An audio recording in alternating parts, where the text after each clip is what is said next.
কেরিয়ারে নতুন পলক যোগ হলো জনপ্রিয় গায়ক আসিফ আকবরের।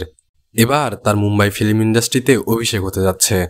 বৃহস্পতিবার রাতে সামাজিক মাধ্যম ফেসবুকে তিনি নিজেই একথা জানিয়েছেন। ফেসবুক পোস্টে আসিফ লিখেন, আলহামদুলিল্লাহ, মুম্বাই ফিল্ম ইন্ডাস্ট্রিতে আমার অভিষেক ঘটেছে। প্রিয় বাংলাদেশের পতাকা উড়িয়েছি। আল্লাহ মহান, ভালোবাসা অবিরাম। এমন সুখবর পেয়ে বাংলা গানের এ যুবরাজের ভক্ত ও শুভাকাঙ্ক্ষীরা তাকে শুভকামনা জানিয়েছেন।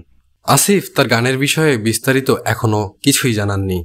হয়তো কিছুদিন পর সবকিছু বিস্তারিত জানা যাবে। তবে কিছুদিন আগেই মুম্বাইয়ে পাড়ি জমিয়েছেন আসিফ আকবর। সম্প্রতি অস্কারজয়ী ভারতীয় সুরকার এআর রহমানের মুম্বাইয়ের স্টুডিওতে তার গান রেকর্ড হয়। কেএম স্টুডিওতে গান রেকর্ডের পর কিছু ছবি ফেসবুকে শেয়ার করেন তিনি। পাশাপাশি ভারত ও বাংলাদেশের মিউজিক ইন্ডাস্ট্রির পার্থক্য তুলে ধরেন এই তারকা। গেল 27 এপ্রিল ঢাকা থেকে মুম্বাইয়ে পাড়ি জমান আসিফ।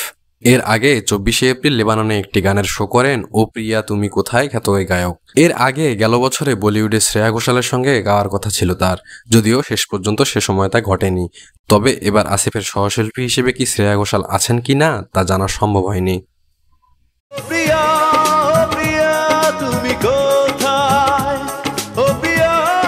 আজ এতটুকুই। ততক্ষণ পর্যন্ত ভালো থাকবেন, সুস্থ থাকবেন। লাইক, কমেন্ট, শেয়ার ও সাবস্ক্রাইব করে পাশে থাকবেন।